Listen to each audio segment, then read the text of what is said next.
अस्सलामुअलैकुम वरहमतुल्लाह। आप तमाम 11 साइंस के स्टूडेंट का हमारे फिज़िक्स के चैप्टर नंबर 5 ग्रेविटेशन, जिसको हम उर्दू में तजाज़बा कहते हैं, इसके वीडियो लेक्चर नंबर 3 के अंदर आप तमाम 11 साइंस के स्टूडेंट का वेलकम है, इस्तकबाल है।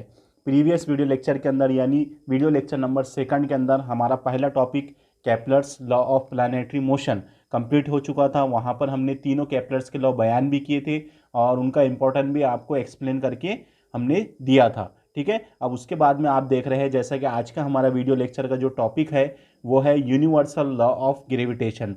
जैसे ही यूनिवर्सल लॉ ऑफ ग्रेविटेशन आता है तो हमारे जहन में एक बड़े साइंटिस्ट का नाम आता है जिनका नाम है आइजैक न्यूटन। आइजैक न्यूटन ने ही यूनिवर्सल लॉ ऑफ ग्रेविटेशन हमको दिया था 1665 के अंदर। ठीक है, तो यहाँ पर जो आइजैक न्यूटन का जो ग्रेविटेशन लॉ है ये ऑलरेडी आप 10 क्लास के अंदर इसको पढ़ चुके हैं। इसका स्टेटमेंट आपको अभी भी याद होगा। ठीक है, तो ये जो स्टेटमेंट है या न्यूटन का जो लॉ ऑफ ग्रेविटेशन है तो इस तक न्यूटन किस तरह पहुँचे हम ये देखने वाले हैं। हमारे 11 के अंदर हमको ये दिया गया है, ग्रेविटेशनल लॉ तो आपको पता ही है, लेकिन हमको यहाँ पर ये बताना है कि न्यूटन ने ग्रेविटेशनल लॉ किस तरह से उन्होंने बयान किए, किस तरह से उनके पास में वो फार्मूला आया F is directly proportional to m1 m2 and F is inversely proportional to 1/r²। तो यहाँ तक न्यूटन किस तरह पहुँचे है। ठीक है, तो सबसे पहले आपको मैं एक बात बता दूँ, जैसा कि हमने हमारा जो इंट्रोडक्शन का वीडियो था, वीडियो लेक्चर नंबर 1,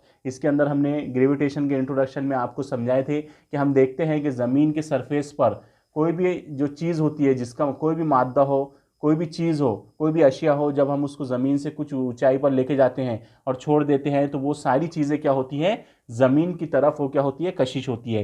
यानी ज़मीन के मरकज़ की तरफ वो तमाम अजसाम जिनकी कमियत होती है, जो मादी अशिया होती है, वो क्या करती है, ज़मीन के मरकज़ की तरफ कशिश होते हुए हमको रोज़मर्रा ज़िंदगी में दिखाई देती है। ठीक है, तो ये एक बात होगी, ये तो हमको पता है।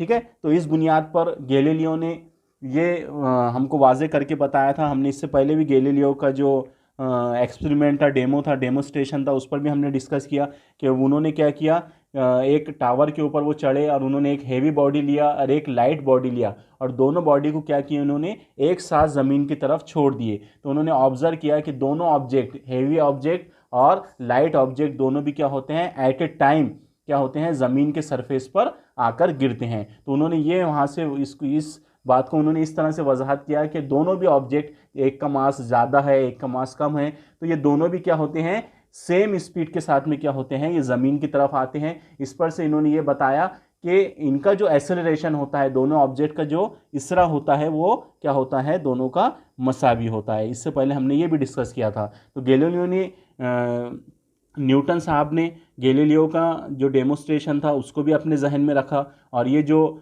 हम पहले हमने बात की कि हर शय क्या होती है, ज़मीन की तरफ क्या होती है, वो कशिश होती है। ज़मीन के मरकज़ की तरफ हर शय क्या होती है, हमेशा कशिश होती है। तो ये कंसेप्ट को न्यूटन ने अपने जहन में रखा।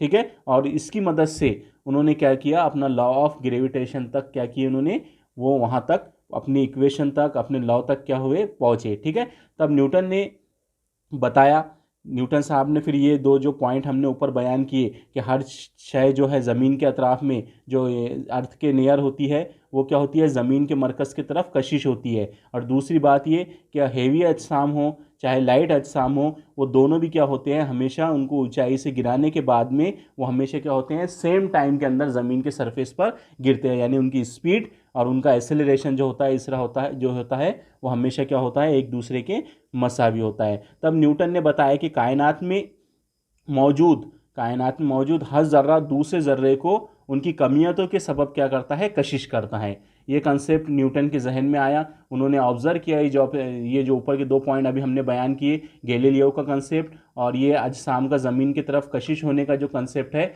इसकी बुनियाद पर न्यूटन ने क्या कहा कि कायनात का हर ज़र्रा दूसरे ज़र्रे को क्या करता है, अपनी तरफ कशिश करता है। यानी उनके दरमियान क्या होती है, कुव्वत कशिश मौजूद होती है। और उसी कुव्वत कशिश के लिए न्यूटन ने कायनाती शकली कानून क्या किया, पेश किया। ठीक है, और साथ ही साथ न्यूटन ने लॉ ऑफ ग्रेविटेशन तो बयान ही किया, और साथ ही साथ जो केपलर ने 3 कवानीन बयान किए थे, Kepler law of planetary motion, जिसको हम मदार का कानून कहते हैं, रग्बे का कानून कहते हैं और वक्त दौरा का कानून कहते हैं, ये तीनों लॉ केपलर्स ने सिर्फ बयान किए थे, लेकिन इनको प्रूफ किया, इनको एक्सप्लेन किया आइजैक न्यूटन ने। ठीक है, तो आपको ये भी बात जहन में रखना है कि आइजैक न्यूटन ने शकली कानून भी हमको दिया और साथ ही साथ उन्हें केपलर्स के जो तीनों लॉ थे उनकी भी उन्होंने क्या किया था, वजाहत किया था। ठीक है, अब न्यूटन लॉ ऑफ ग्रेविटेशन तक किस तरह से पहुंचे, तो उनके पास में दो कंसेप्ट थे। ज़मीन के अतराफ उन्होंने देखा कि चांद क्या करता है, हमेशा गर्दिश करते रहता है। ठीक है, यानी ज़मीन के अतराफ चांद क्या करता है, दायरी मदार में क्या करता है, गर्दिश करता है। ये कंसेप्ट सभी को पता था, न्यूटन को भी पता था। तो वहाँ पर दो बातें, दो कंसेप्ट न्यूटन के पास थे। 1665 की ये बात है, न्यूटन ने जब अपना लॉ ऑफ ग्रेविटेशन का वर्क शुरू किया, उन्होंने बताया कि मादे का हर ज़र्रा दूसरे ज़र्रे को क्या करता है, अपनी तरफ कशिश करता है। ठीक है, और उनके दरमियान क्या होती है, एक कुव्वत कशिश होती है, एक फोर्स ऑफ अट्रैक्शन पैदा होती है। तो वो फोर्स ऑफ अट्रैक्शन पर उसको डिफाइन करने के लिए वो उनके पास में एक दो कंसेप्ट थे, दो उनके पास में वैल्यू थी। एक तो ये ज़मीन से चांद का उनके पास में फासला था। ठीक है, यानी न्यूटन ने जो अपना शक्ल का कानून पेश किया वो ज़मीन के अतराफ चांद की दायरवी हरकत के ऊपर से उन्होंने लॉ ऑफ ग्रेविटेशन क्या किया था, पेश किया था। तो उनके पास में दो वैल्यू थी, उनके पास में उनको ये पता था कि ज़मीन से चांद का जो फासला है वो 27.3 यानी 27.3 डेज में क्या करता है, नियर अबाउट चांद क्या करता है, ज़मीन के अतराफ में एक रिवॉल्यूशन, एक चक्कर क्या करता है, मुकम्मल कर लेता है। इसी तरह उनके पास में एक और गिवन डेटा था। उन्होंने बताया कि ज़मीन से जो चांद का फासला होता है वो 3,85,000 किलोमीटर होता है, 3,85,000 किलोमीटर होता है। ठीक है, इसको हम 3,85,000 किलोमीटर को कुछ इस तरह से लिख सकते हैं, 3.85 ज़रब 10 की कुव्वत 5 किलोमीटर।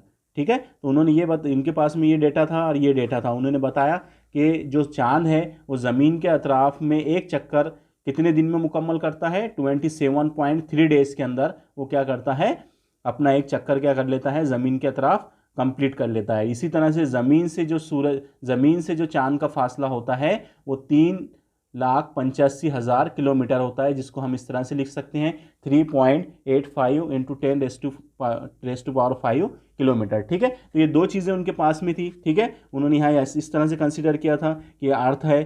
ठीक है, और अर्थ के रिस्पेक्ट में ज़मीन क्या कर रही है, दायरी मदार में गर्दिश कर रही है। ठीक है, अब हमको यहाँ पर ये भी पता है, इसकी वैल्यू पता है, ज़मीन के मरकज़ से चांद के मरकज़ का जो फासला है वो 3,85,000 किलोमीटर है। ठीक है, यानी निस्फ कुत्र हमको पता है यहाँ पर आर। ठीक है, उसी तरह से न्यूटन को ये भी पता था कि ये यहाँ से अगर चांद गर्दिश शुरू करता है इस पॉइंट से, तो पूरा एक चक्कर लगाने के लिए उसको कितने दिन लगते हैं, टोटल 27.3 डेज़ में क्या करता है, वो अपने मुहित पर जो चांद है वो क्या कर लेता है, अपनी गर्दिश मुकम्मल करता है। ठीक है, तो यहाँ पर हमने इससे पहले के चैप्टर में सर्कुलर मोशन पढ़ा, दायरवी हरकत पढ़ा, तो वहाँ पर हमने कुव्वत की बात की थी जिसे कहते हैं हम सेंट्रीपिटल फोर्स। क्या कहते हैं, सेंट्रीपिटल फोर्स, जिसको उर्दू में कहते हैं हम मरकज़ जू कुव्वत। ठीक है, मरकज़ जू कुव्वत। तो हमने मरकज़ जू कुव्वत की कुछ इस तरह से तारीफ बयान किए थे कि जब कोई ऑब्जेक्ट दायरवी हरकत अंजाम देता है तो उस जिस्म के ऊपर मरकज़ के जानिब एक कुव्वत अमल करती है, उस कुव्वत को हम क्या कहते हैं, मरकज़ जू कुव्वत कहते हैं। तो यहाँ पर चांद और ज़मीन, ये हमारी ज़मीन है और ये चांद है। ठीक है, तो चांद और ज़मीन के दरमियान में क्या होती है, जो मरकज़ जो कुव्वत पैदा होती है, दरअसल वही हमारी क्या होती है, ग्रेविटेशनल फोर्स होती है। वही क्या होती है, हमारी ग्रेविटेशनल फोर्स होती है। ठीक है, तो यही ग्रेविटेशनल फोर्स के लिए हमको क्या करना है, लॉ न्यूटन को क्या करना था, यही ग्रेविटेशनल फोर्स के लिए उसको अपना कानून बयान करना था। तो यहाँ पर एक कंसेप्ट आपको भी पता है कि जब भी कोई ऑब्जेक्ट सर्कुलर मोशन अंजाम देता है, दायरवी हरकत अंजाम देता है, तो उस ऑब्जेक्ट पर निस्फ कुत्र पर मरकज़ के जानिब एक कुव्वत अमल करती है जिसे हम क्या कहते हैं, मरकज़ जू कुव्वत कहते हैं। और मरकज़ जू कुव्वत की जो इक्वेशन होती है वो होती है mv²/r। ठीक है, m होता है जो चांद है, समझ लो अभी तो चांद की कमियत, v क्या है, उसकी खती रफ्तार, जो रफ्तार से वो मूव कर रही है, और r क्या है, ज़मीन के मरकज़ से चांद के मरकज़ का क्या है, फासला है, यानी हम ऐसा बोल सकते हैं कि दायरे का वो क्या होता है, निस्फ कुत्र होता है। ठीक है, तो ये आपने 10 के अंदर भी मरकज जो कुव्वत की इक्वेशन आपने देखे होंगे, F is equal to M V square upon R. अब यहाँ पर जो V है, खती रफ्तार इज इक्वल टू होता है, ये चीज़ आप याद रखिए, V इज इक्वल टू होता है आर ओमेगा। आर क्या है, निस्फ कुत्र, और ओमेगा जो है इसकी जाविये रफ्तार है जो कि कांस्टेंट रहेंगी। ठीक है, यहाँ पर जो जाविये रफ्तार रहेंगी इस ऑब्जेक्ट की वो हमेशा क्या रहेंगी, कांस्टेंट रहेंगी। तो V इज इक्वल टू क्या होता है, आपको इतना याद रखना है, V is equal to R omega होता है। ये जो इक्वेशन आपके सामने लिखी हुई है, ये खती रफ्तार और जाविये रफ्तार के दरमियान ताल्लुक अखज़ करने वाली इक्वेशन है, जो कि V इज इक्वल टू क्या होती है, आर ओमेगा होती है। तो ये जो इक्वेशन 1 मिली हमको मरकज जो कुव्वत की, सेंट्रीपिटल फोर्स की, ठीक है, तो इसको हम इस तरह से लिख सकते हैं, F is equal to M, V की वैल्यू क्या रख सकते हैं आप, आर ओमेगा, वहाँ स्क्वायर है इसलिए आर का भी स्क्वायर और ओमेगा का भी स्क्वायर। नीचे तकसीम में क्या था, स्मॉल आर था हमारे पास में, एक आर से ये आर कैंसिल हो गया, तो यहाँ एफ की वैल्यू क्या मिल गई हमको, एम ओमेगा स्क्वायर इंटू यहाँ पर एक आर बचा हुआ है। ठीक है, यानी इसको ऐसे लिख सकते हैं हम, एम आर ओमेगा स्क्वायर। तो यहाँ पर जो चांद और ज़मीन के दरमियान में जो सेंट्रीपिटल फोर्स अमल कर रही है, जो कि दरअसल ग्रेविटेशनल फोर्स होती है, ठीक है, तो उसकी वैल्यू हमको यहाँ पर अभी क्या मिली, एम आर ओमेगा स्क्वायर। ठीक है, यहाँ पर मसवात में एम चांद की कमियत है, आर ज़मीन के मरकज से चांद के मरकज तक का क्या है, फासला है, और ओमेगा क्या है, जाविये रफ्तार है। ठीक है, इतना आपको समझ में आ गया, इसको हम बोलेंगे इक्वेशन नंबर 1। ठीक है, हम Newton law of motion, Newton second law of motion सभी को पता है, अभी हमने इससे पहले के चैप्टर में पढ़े, Newton second law of motion, यानी न्यूटन का हरकत का दूसरा कानून सभी को पता है। F इज इक्वल टू क्या होता है, एम ए होता है। ठीक है, F is equal to M होता है, तो इसको इक्वेशन नंबर 2 कह देंगे हम। तो यहाँ पर इक्वेशन 1 को देखिए आप, ये भी फोर्स है एम आर ओमेगा स्क्वायर, यहाँ पर एफ की value M R omega square है, और यहाँ Newton second law of motion के मुताबिक एफ इज इक्वल टू क्या है, एम ए है। तो इक्वेशन 1 और इक्वेशन 2 को हम क्या कर सकते हैं, उनका मवाजना अगर करें हम, तो दोनों F is equal to F हो जाएगा। तो इक्वेशन 1 एंड 2 से क्या हो जाएगा, उनको इक्वल करने से क्या होगा, एफ की एक वैल्यू क्या हमारे पास में, M A is equal to, यहाँ एफ की वैल्यू क्या है हमारे पास में, M R omega square, M से एम क्या हो गया, कैंसल, तो ए इज इक्वल टू क्या मिला हमको, आर ओमेगा स्क्वायर। ठीक है, तो इसको हम इक्वेशन नंबर 3 नाम दे देते हैं अभी। ठीक है, इक्वेशन क्या है, ये हमारी 3 है। इतना आ गया आपको समझ में। यहाँ पर हमने सेंट्रीपिटल फोर्स के जरिए इक्वेशन 1 निकाले सर, जो सेकंड इक्वेशन है हमारी वो Newton second law of motion से हमने ले लिए। दोनों इक्वेशन दोनों भी फोर्स के, इसलिए यहाँ पर दोनों को हमने इक्वल कर दिया, एम से एम कैंसिल हो गया, तो एक्सेलरेशन इज इक्वल टू क्या मिल गया हमको, आर ओमेगा स्क्वायर। अब ओमेगा क्या है यहाँ पर, ओमेगा मसावत 3 में क्या है, जाविये रफ्तार है, और जाविये रफ्तार की तारीफ हमने पढ़े थे सर्कुलर मोशन के अंदर।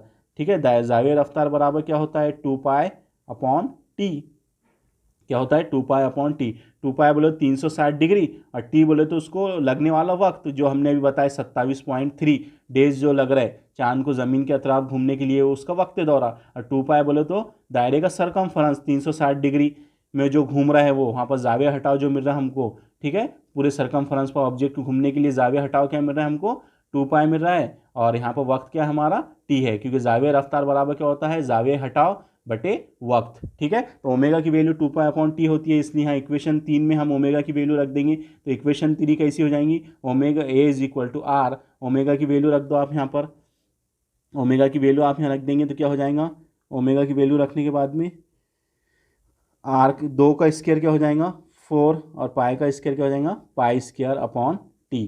ठीक है, तो यहाँ पर हमको इस तरह से क्या हो गई, सॉरी यहाँ पर भी ओमेगा की वैल्यू चाहिए, 2 पाई, 2 का स्क्वायर हो गया 4, पाई का स्क्वायर हो गया पाई स्क्वायर, और टी का स्क्वायर क्या हो जाएगा, टी स्क्वायर। ठीक है, तो हमको यहाँ पर ए की वैल्यू क्या मिल गई, A is equal to R 4 pi square upon T square. ठीक है, इतना आगे आपको समझ में।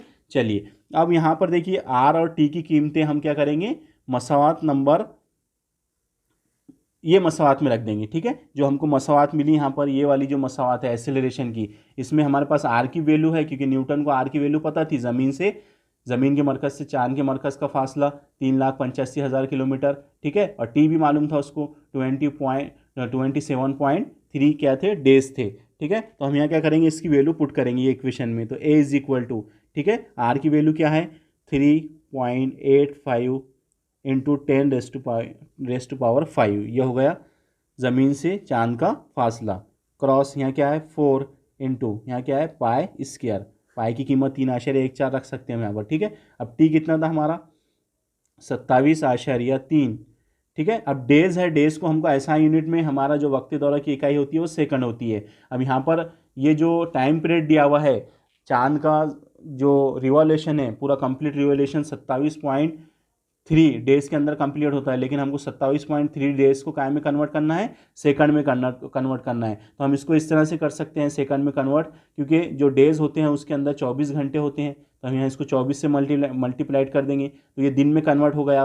अब इसको हमको 24 घंटे के अंदर जो 1 घंटा होता है उसके अंदर 3600 सेकंड होते हैं, तो उसको हम इस तरह से लिख सकते हैं 60 ज़रब 60, ठीक है। तो यहाँ पर ये जो हमने लिखी है पूरी इक्वेशन 27.3 इंटू 24 इंटू 60, तो ये पूरा अगर आप इसको कैलकुलेशन करते हैं तो ये क्या मिल जाएगा आपको, ये सेकंड के अंदर आपको टाइम हमको मिल जाएगा। पहले दिन के डेज के अंदर था, फिर हमने उसको घंटे के अंदर कन्वर्ट किए, फिर घंटे से उसको हमने मिनट में कन्वर्ट किए, 1 मिनट में 60 सेकंड होते हैं, ठीक है, सॉरी 1 घंटे में 60 मिनट होते हैं और 60 मिनट 1 मिनट में क्या होता है 60 सेकंड होते हैं। तो इस तरह से हमने 27.3 डेज को हमने सेकंड के अंदर कन्वर्ट कर लिया। अब यहाँ पर इसका स्क्वायर है इसलिए यहाँ पर भी क्या आ जाएगा, स्क्वायर आ जाएगा। तो जब आप इसको कैलकुलेट करेंगे कैलकुलेटर की मदद से या लॉगरिथम की मदद से, तो इसकी जो वैल्यू आएंगी आपके पास में वो आएंगी 0.0027। अब एक्सेलरेशन है तो उसकी इकाई क्या होती है, मीटर पर सेकंड स्क्वायर। तो यहाँ तक न्यूटन पहुँच गए थे, ठीक है, उनको एक्सेलरेशन मिल गया था।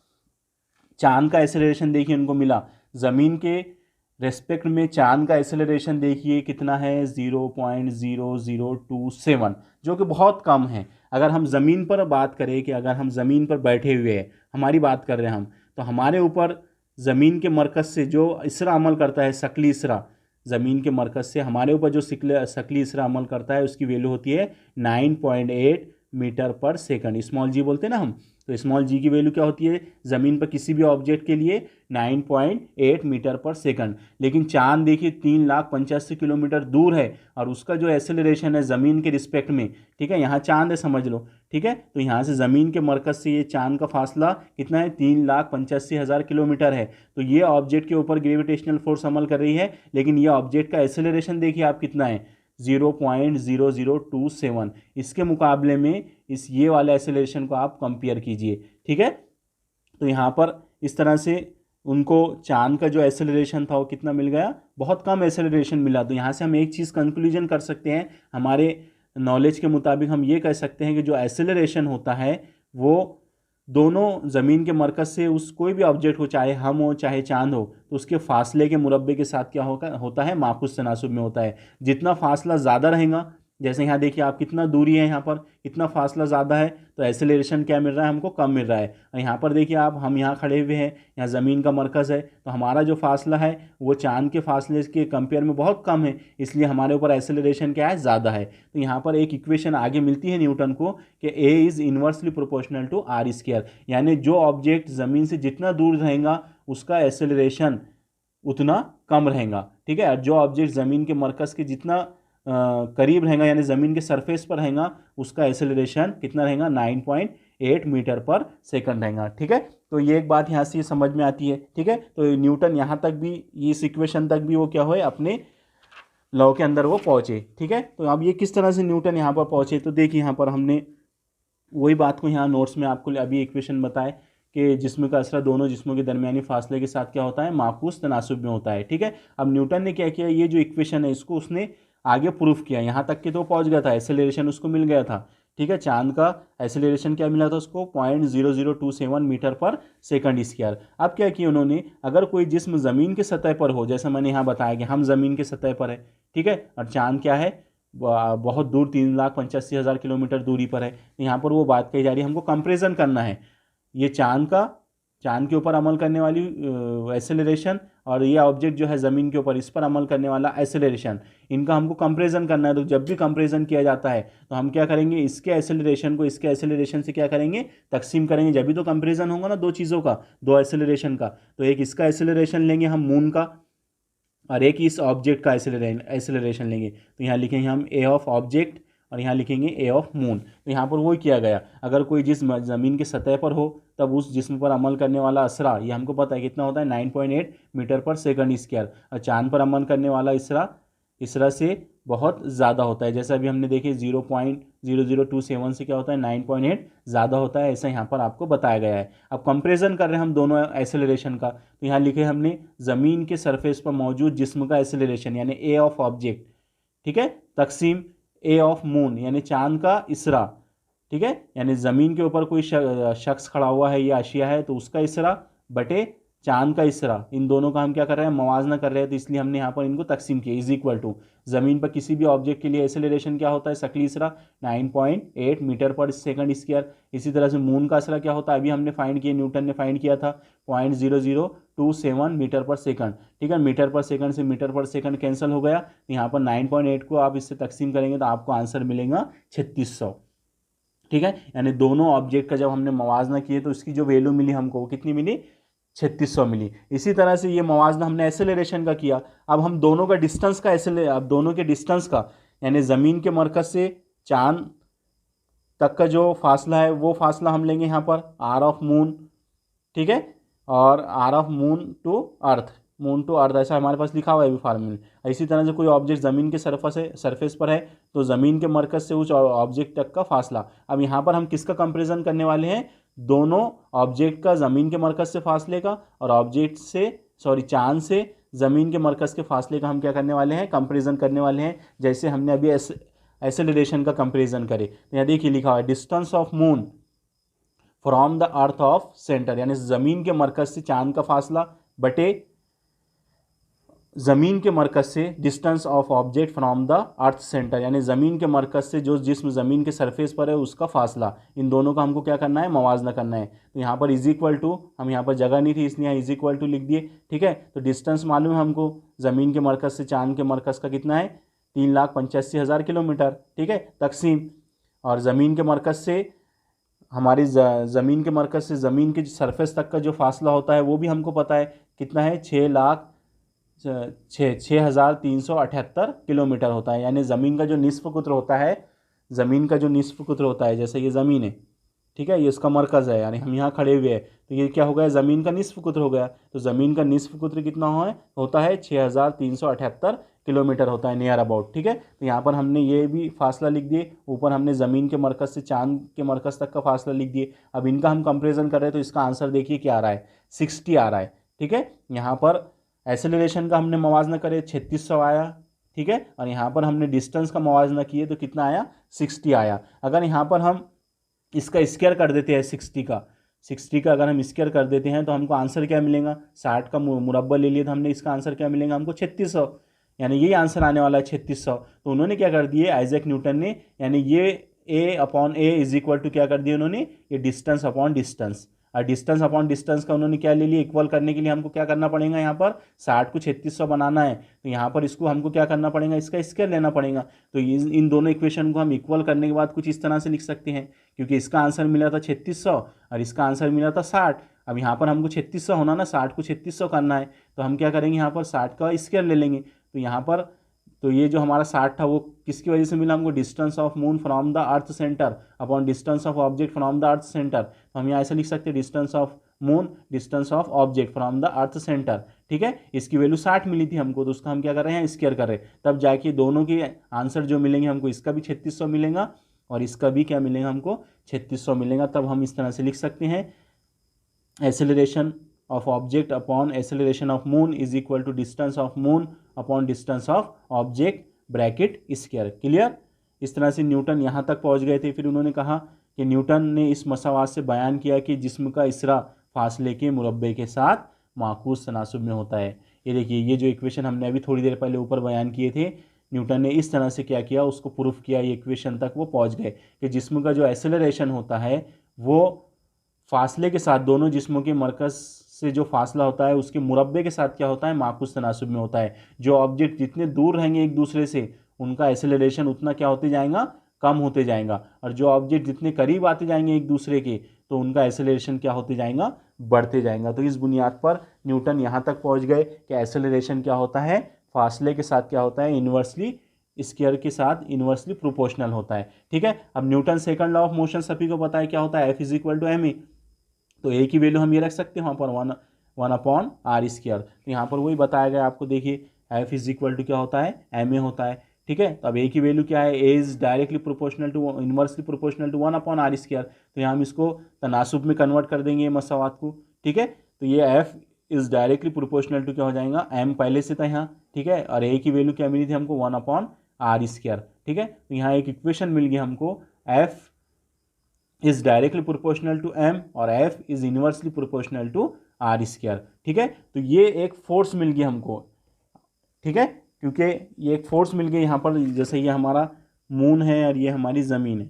ठीक है, तो यहाँ पर ये जो पहली फोर्स मिली हमको, F is inversely directly proportional to M upon r²। तो यहाँ पर जो एम है, एम यहाँ पर जो है फार्मूले के अंदर वो क्या है, हमारे मून का क्या है, मास है, हमारे चांद की वो क्या है, कमियत है। आर क्या है, इन दोनों के सेंटर ऑफ मास से क्या है, उनके दरमियान का फासला है। ठीक है, अब न्यूटन का लॉ आपने 10th क्लास में पढ़े कि ये ऑब्जेक्ट भी इस ऑब्जेक्ट पर फोर्स लगाएगा और ये ऑब्जेक्ट भी इस ऑब्जेक्ट पर क्या करेगा, फोर्स लगाएगा। तो यहाँ भी हमारे पास में एक ही फोर्स है। ठीक है, तो ये कौन सी फोर्स है, तो देखिए ये ज़मीन के ज़रिए चांद पर या जिस्म पर अमल करने वाली कुव्वत है। ये जो फोर्स मिली हमको अभी, जो इक्वेशन मिली हमको, ये ज़मीन के ज़रिए चांद पर अमल करने वाली कुव्वत है। यानी ये फोर्स का डायरेक्शन कुछ इस तरह से होगा। ये जो फोर्स मिली हमको, अब चांद भी तो ज़मीन के ऊपर फोर्स लगाएगा। ठीक है, तो चांद जब ज़मीन के ऊपर फोर्स लगाएगा तो उसकी इक्वेशन को भी हम Newton second law of motion से लिख सकते हैं, F is equal to M A. ठीक है, तो यहाँ पर एफ जो रहेगा वो कौन सी फोर्स के लिए रहेगा, चांद के ज़रिए ज़मीन पर अमल करने वाली कुव्वत, यानी इस डायरेक्शन में कुव्वत अमल करेगी। ठीक है, तो इस डायरेक्शन में जो कुव्वत अमल करेंगी तो वो फोर्स कुछ इस तरह से मिलेंगी हमको सेम। तो यहाँ किसका मास आ जाएगा, यहाँ ज़मीन का मास आ जाएगा। तो स्मॉल एम जो है वो हमारे मून का मास है और कैपिटल एम जो है वो हमारे ज़मीन का टोटल मास है। ठीक है, तो हम ये फार्मूला जो ऊपर मिला था ये चांद के लिए था, ज़मीन के ज़रिए चांद पर अमल करने वाली कुव्वत, और ये जो कुव्वत मिल रही है हमको यहाँ पर, ये चांद के ज़रिए ज़मीन पर अमल करने वाली कुव्वत। तो इसलिए फोर्स ऑफ अर्थ यानी फोर्स यानी ज़मीन के ऊपर अमल करने वाली कुव्वत is inversely proportional to 1/r² and directly proportional to M. ठीक है, तो दोनों इक्वेशन को देखो आप, ये इक्वेशन को देखो और ये इक्वेशन को देखो, दोनों इक्वेशन सेम है। ठीक है, दोनों इक्वेशन को हम क्या कर सकते हैं, जोड़ सकते हैं, मिला सकते हैं। तो जब हम दोनों इक्वेशन को, ये जो दोनों कुव्वतें जो ज़मीन और चांद के दरमियान में एक दूसरे के मुखालिफ सिमत में अमल कर रही है, जिसकी एक की वैल्यू है F is directly proportional to M and inversely proportional to r², और एक की वैल्यू है F is directly proportional to capital M and inversely proportional to r²। ठीक है, ये दोनों फोर्सेस हमको मिल गई जो एक दूसरे के अपोजिट डायरेक्शन में क्या कर रही है, फोर्स लगा रही है, एक दूसरे पर क्या कर रही है, कशिश कर रही है, एक दूसरे को अपने जानिब क्या कर रही है, कशिश कर रही है। तो दोनों इक्वेशन को हम मिला के एक फाइनल इक्वेशन इस तरह से न्यूटन ने लिख दिया कि जो दोनों के दरमियान में कुव्वत कशिश पैदा होती है एफ, वो दोनों जिस्मों की कमियत, पहले जिस्म यानी ज़मीन की कमियत एम और चांद की कमियत स्मॉल एम, इनके हासिल ज़रब के साथ क्या होती है, रास्त तनासुब में होती है, और दोनों के दरमियानी फासले के मुरब्बे के साथ माखूस तनासुब में होती है। तो इस मसावात की मदद से न्यूटन ने अपना शकली कानून यानी लॉ ऑफ ग्रेविटेशन क्या किया, उन्होंने बयान किया। तो इस तरह से न्यूटन लॉ ऑफ ग्रेविटेशन तक वो पहुँचे, डायरेक्ट नहीं पहुँचे कि भाई बस सुबह उठो और लॉ ऑफ ग्रेविटेशन बयान कर दो। उन्होंने ऑब्जर्वेशन किया, उन्होंने गैलीलियो की थ्योरी का इस्तेमाल किया, उनके डेमोस्ट्रेशन का इस्तेमाल किया। ठीक है, उन्होंने मैथमेटिकल कैलकुलेशन किए, और तब जाने के बाद में उनको ये इक्वेशन मिली, आखिरी इक्वेशन, तब उन्होंने अपना लॉ ऑफ ग्रेविटेशन बयान किया, जो कि आप नीचे देख रहे हैं, न्यूटन का शकल का कानून, कि मादे का हर ज़र्रा मादे के हर दूसरे ज़र्रे को क्या करता है, अपनी तरफ कशिश करता है। ठीक है, तो ये कुव्वत कशिश जो होती है दोनों ज़र्रात की कमियतों के हासिल ज़रब के साथ क्या होती है, यहाँ लिखा है, दोनों ये जो कुव्वत कशिश होती है दोनों जिस्मों की कमियतों के हासिल ज़रब के साथ रास्त तनासुब में होती है, और दोनों जिस्मों के दरमियानी फासले के मुरब्बे के साथ माकूस तनासुब में होती है। यानी यहाँ पर यह बोला जा रहा है कि जितने बड़े अजसाम रहेंगे, जितनी उनकी कमियतों का हासिल ज़रब बड़ा रहेगा, उतना उनका फोर्स क्या रहेगा, उनके दरमियान का फोर्स ज़्यादा रहेगा। लेकिन अगर वो दोनों एक दूसरे से बहुत दूर हो तब ये फोर्स क्या हो जाती है, ये फोर्स वीक हो जाती है। अगर ये दोनों जिस्म, हेवी जिस्म अगर एक दूसरे के करीब आ जाए तब ये फोर्स का मैग्नीट्यूड और ये फोर्स क्या होती है, बढ़ जाती है। ऐसा न्यूटन का लॉ हमको उसका स्टेटमेंट बताता है। तो न्यूटन का लॉ हमेशा, जो हमने इससे पहले के भी चैप्टर में आपको समझाए थे, कि ये जो ग्रेविटेशनल फोर्स है ये कमियतों के सबब पैदा होती है।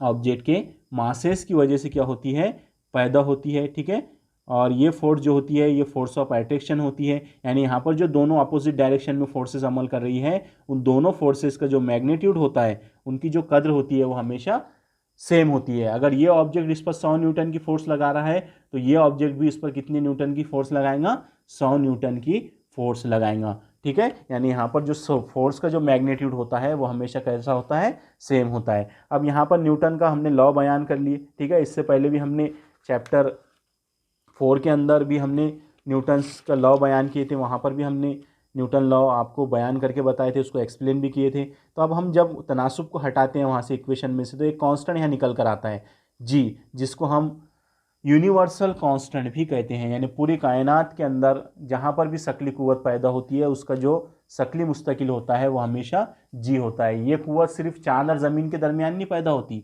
ये कायनात में हर ऑब्जेक्ट जो कमियत रखते हैं, ठीक है, उनके दरमियान में क्या होती है, पैदा होती है। अभी हमने यही चीज़ पढ़े है। ठीक है, तो यहाँ पर जो जी होता है वो यूनिवर्सल कांस्टेंट होता है, शकली मुस्तकिल होता है, और जी की जो कीमत होती है वो होती है 6.67 into 10⁻⁻11 newton metre square upon kilogram square. ये जी की वैल्यू होती है, और इसके जो डायमेंशन होते हैं इबाद होते हैं L3 M-1 T-2। अब एक इंपॉर्टेंट बात आपको याद रखना है कि शकली कुव्वत हमेशा अट्रैक्टिव नेचर की होती है, ये भी हम पढ़ चुके। ये दोनों कुव्वतें जो एक दूसरे को अट्रैक्ट करती है एक ही खत पर होती है।